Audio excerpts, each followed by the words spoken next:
Hey fam, and welcome to the Happily Ever Active podcast, powered by Fit for the Magic, where Disney magic meets health and wellness. I'm Stephen Kabibi, your friendly personal healthcare companion, and I help Disney travelers like you physically prep for your next vacation so that you can walk more, hurt less, and enjoy the magic of your vacation without burnout. This week, I'm going to be talking about what my backyard mulch bed taught me about burnout, but more importantly, why so many families come home from Disney more exhausted than when they left, and 3 simple yet profound shifts that you can make on your next trip so that it feels more sustainable instead of feeling like a marathon you did not train for. Find everything, including my pocketbook guide, Disney Ready, Your Pain-Free Park Survival Guide, over at fitforthemagic.com. And if you learned something useful on this episode, please share the show and tell a friend. Okay, here we go. You know, when my wife and I became new homeowners here near Disney World, I thought that our biggest problem would be something along the lines of, hey, you want to go to Magic Kingdom or you want to go to Epcot after work? Well, what I did not anticipate was getting these very lovely love letters from our homeowners association because of things like weeds on the pavers or because our sidewalk wasn't power washed. Nothing says welcome to the neighborhood like fix this tiny thing or else. And then last October, a garbage truck ended up cutting through the corner alleyway where our house is and ended up making like 60-foot tire tracks along our lawn. These like big muddy tire tracks too. Like it's, my neighbors were saying it was a very big eyesore, and I couldn't help but really agree. And after I came home and saw the tire tracks, I was thinking to myself, wow, that's not my responsibility, but somehow this is probably going to be my responsibility. After emails and calls to the county and talks with the HOA, a few months later, a solution became clear. We needed to build some sort of mulch bed with a few boulders along the alleyway to keep any drivers from really driving over the lawn. Simple idea, but not so simple in execution. Now, right now, being the age I am, I'm a pretty frugal guy. So in my mind, I'm like, okay, I got this. I can do the work myself. How hard could it be? And I knew like it's going to be a good amount of hard work, but really like someone as fit as me, I think I could do it. Spoiler, it was still way harder than I wanted to admit. I spent 2 days on this project, around 8 hours total of work, digging up dead grass, breaking up and compacting the soil, hauling the bags of mulch over, bending over, lifting, shoveling, the whole 9 yards. Like, you know, more like 70 feet, but who's counting? About 2 hours into day one, my back was basically filing for a formal complaint to my whole body. I had this very honest moment with myself where I realized, hey, if I keep going like this, for 3, 4, 5 more hours, I'm going to be completely wrecked. I'm not going to finish this. I might end up injuring myself. It's not going to be good. And right there, that's where a lot of you end up on your Disney trips. You spent all this money. You planned for months. You want to make the most out of your entire trip. So you go from rope drop to fireworks day after day after day, convincing that you're going to rest when you get home. Except resting when you get home ends up being nodding off on a ride, snapping at the people that you love, or even limping your way through the last day of your trip because your body is completely done. For myself, there was one trip that I do remember where my wife, her family, and we did rope drop to fireworks 2 days in a row to start our trip. We were getting maybe like 5 or 6 hours a night. Mind you, we were flying in from California, so we were already running on very little sleep. Then by day 3, not me, but my brother-in-law, who I've never seen him get mad. But by the end of the day 3, we were standing outside of one of the stores at Epcot, and my brother-in-law completely snapped at my mother-in-law. It was a sight to see. That's just how thin the margin was for us. That's how fried we all were. And so my main point is this. We treat Disney trips like a test of endurance, yet we should really be treating it like experiences that we want to actually be fond of remembering. So we end up going so hard that we start losing the magic that we even came for. Back to the mulch bed and my very unhappy back. There I was, standing 2 hours into work, and I realized that something needed to change. My body was basically telling me, you're not built to do this nonstop. In fact, you don't do yard work very often, so you're just not used to doing this at all. You didn't train for this. So I changed the approach. Instead of going full steam until my back gave out, I worked in about 45-minute increments with real breaks in between. I switched shoveling sides every few minutes, even though it felt really awkward and unnatural, but it saved one side of my body. I drank a lot more water than I usually do because, this isn't just yard work. It's a lot of physical labor. And instead of rushing so that I could be done, I started paying attention to my body, taking my time, actually slowing down when I needed to. Here's what surprised me in the end. The work actually ended up being a lot faster than I expected. It actually looked better too. And then I finished the project, most importantly, without injuring myself, without totally burning out, and without completely resenting the whole project to begin with, because let's face it, there's going to be a lot more yard work projects in the future. It's going to suck if I plan to do another mulch bed along the side of the house and end up just resenting the thought of doing it because of this one project. What started as frustrating and annoying became something actually kind of satisfying. I could actually see the steady progress in what was going on. I could actually stand back and say, we fixed something, and it's better than it was before. Imagine if your Disney trip felt just like that. Instead of white-knuckling your way from attraction to attraction, you create a plan that respects your body. You move through the parks in sustainable sprints, if you will. You take real breaks instead of collapsing at the end of the day. You leave with good memories, not just good photos. You walk more, you hurt less, you actually enjoy the magic in the moment, instead of looking back and realizing that you were just way too exhausted to even be present for you and your family. That's the benefit of this different approach. It's not about doing less Disney. It's about doing Disney in a way that your body and your brain can actually handle. Now, if you're listening to this and you're thinking, okay, Steven, that sounds real nice, but I don't live 15 minutes away from Disney like you do. Fair enough. Let's talk about some roadblocks, because I hear versions of this all the time. We spent so much money. We have to maximize every single second that we're at Disney. I don't go to Disney World as much as you do, Steven. We have to do everything we can whenever we're there. Or the typical, I'm just going to rest when I get home. Just going to let that sit there. I want you to notice something, though. Every single one of these thoughts comes from a place of very good intentions. You want to give your kids the best experience possible, especially if it's their first time. You want to make good memories. You want to get your money's worth. Nothing about that is inherently bad. But here's the problem.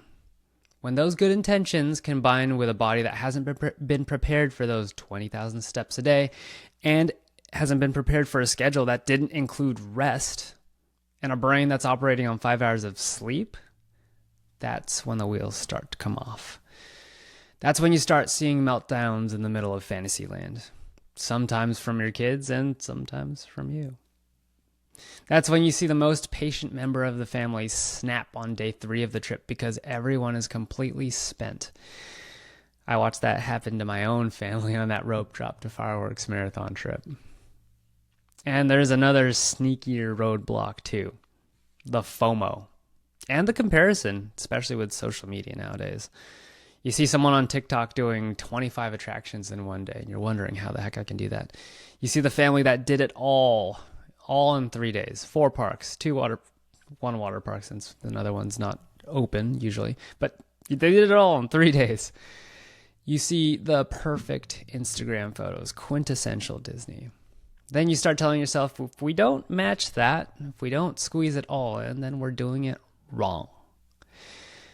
So you overpack the schedule, you cut sleep, you skip rest breaks, you treat the basic needs like sitting, taking breaks, drinking water, stretching, fueling properly. You treat them all as optional, extra.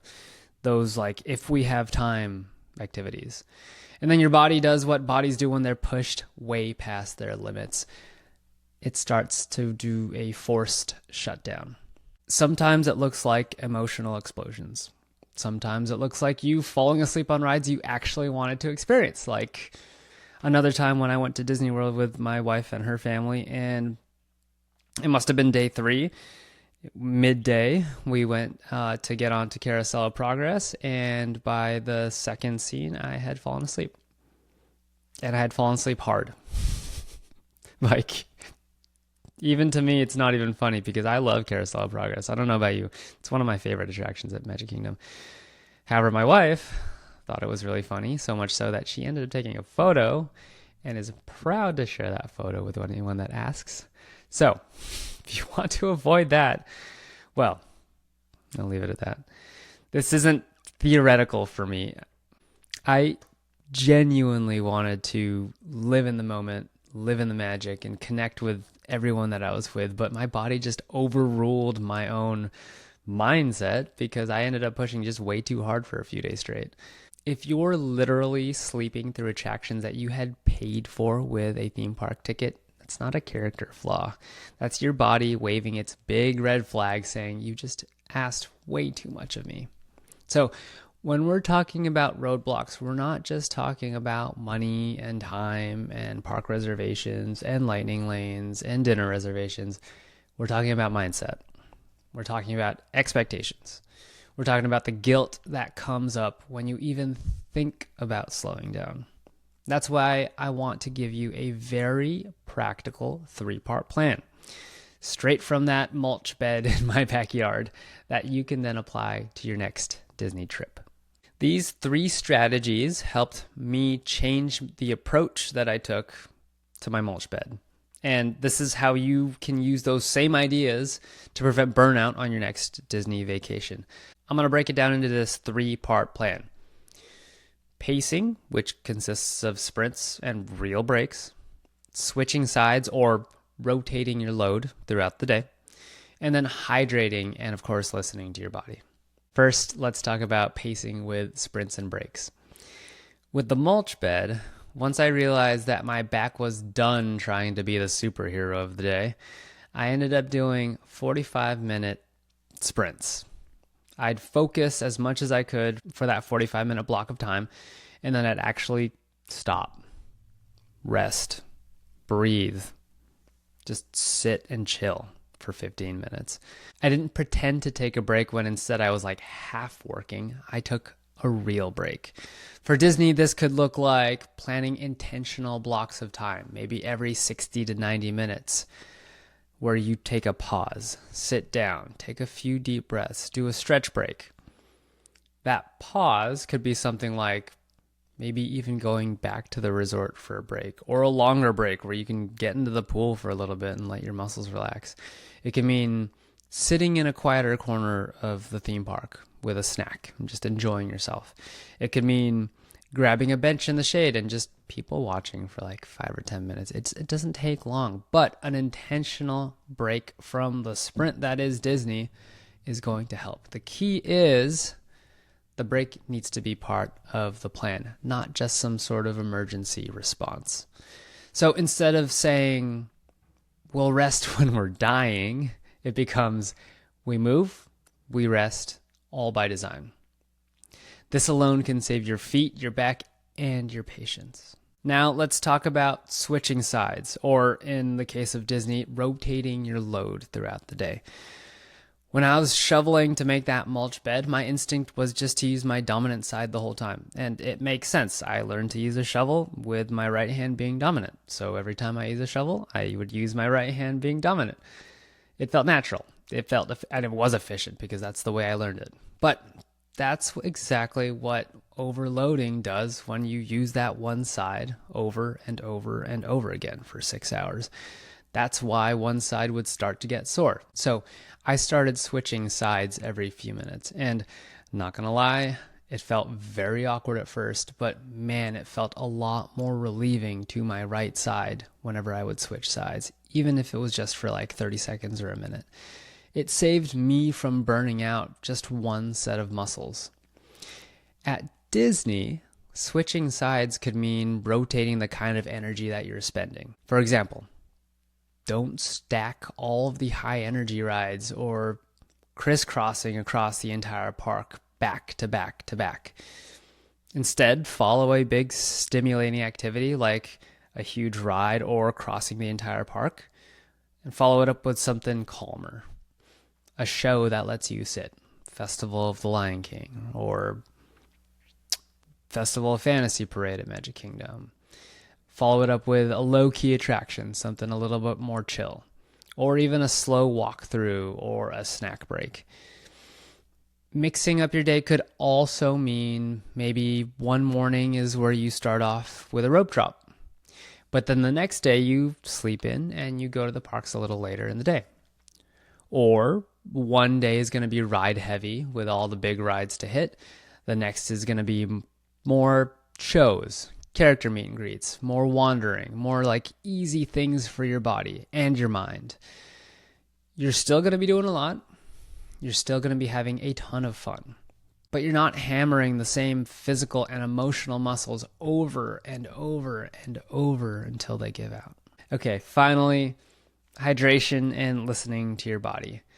The last big change when I was working on this mulch bed was very simple, but again, profound. I hydrated way more than usual, and I started paying attention to my body's signals instead of ignoring them. If I felt my back starting to tighten up, I slowed down or I changed my position. If I felt my energy dipping, I took that seriously. Instead of just telling myself to be tougher, I slowed down again. On a Disney trip, I know this sounds very basic, but most people just straight up do not do it. So, drink water regularly throughout the day. Don't end your day by having to chug all the water at the end. As the old adage goes, if you're thirsty, it's already too late. Next, eat before you get hungry, especially for the kids, the ones that get hangry. Another thing you could do is build in some micro check-ins. So, how are your feet feeling right now? On a scale from 1 to 10, how tired do you feel? Do we need shade? Is it too hot? Do we need to sit? Do we need a water break? These are all things you can start asking yourself every 60 to 90 minutes, maybe even more frequently on the hotter days. Most importantly, the big takeaway here is if your body tells you information, you need to take it in, analyze it, and really believe it, because it's really easy to ignore. If you notice everyone's patience is wearing out and now it's at a 2 out of 10 instead of a 10 out of 10, that's not the time to push harder. It's the time to say, hey, maybe we need a reset. Sometimes that reset could mean going back to the resort. Sometimes it could mean just a 20 or 30 minute shade break with a snack and nothing else to do for now. If you ignore those signals that your body is sending you, they will show up later, like as a meltdown or an argument or complete and total exhaustion. Let's go ahead and pull all of this together. That mulch bed in my backyard taught me way more about burnout than I expected. First, it showed me the problem. When we try to power through without rest breaks, our body will eventually say no, whether we like it or not. It showed me the benefit of an entirely new approach. Pacing myself, switching sides, listening to my body. I ended up getting better results, finishing faster, and I did not hurt myself and set me back like a couple weeks, maybe even more. It also revealed to me a few roadblocks that end up showing up at Disney.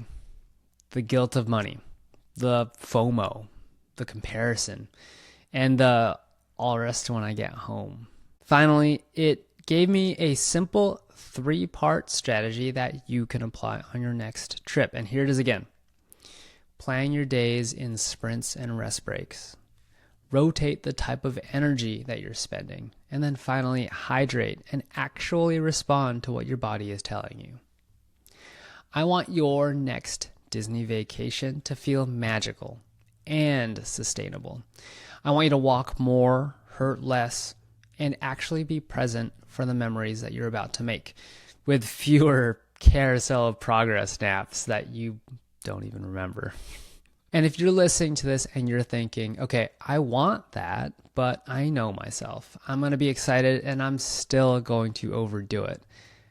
That is exactly why I created my one-on-one Disney Prep Rehab and Strengthening program. In fact, I'm going to open spots for the second cohort of my one-on-one Disney Prep Rehab and Strengthening program very soon. It's specifically for burned out parents planning a big Disney trip and want a personalized plan to address your biggest impairments and weaknesses so that you can walk more, hurt less, and enjoy the magic. It's going to have a realistic, sustainable park plan that actually includes rest while still letting you experience the things that matter the most to you. And it's going to include accountability so that you actually follow through and consistently take action towards your goals instead of just hoping that your body will magically keep up. If that sounds exactly like what you need before your next trip, head over to the show notes and click on the link to schedule your next 30-minute Disney Prep Discovery Call. All right, fam. That's it for today's episode. If this was helpful, make sure to share it with a friend who's planning a Disney trip and might be on the fast track to burnout. And don't forget, you can grab my pocketbook guide, Disney Ready, your pain-free park survival guide, over at fitforthemagic.com. Thanks for hanging out with me on the Happily Ever Active podcast, where Disney magic meets health and wellness. Until next time, pace yourself, listen to your body, and keep making room for the magic.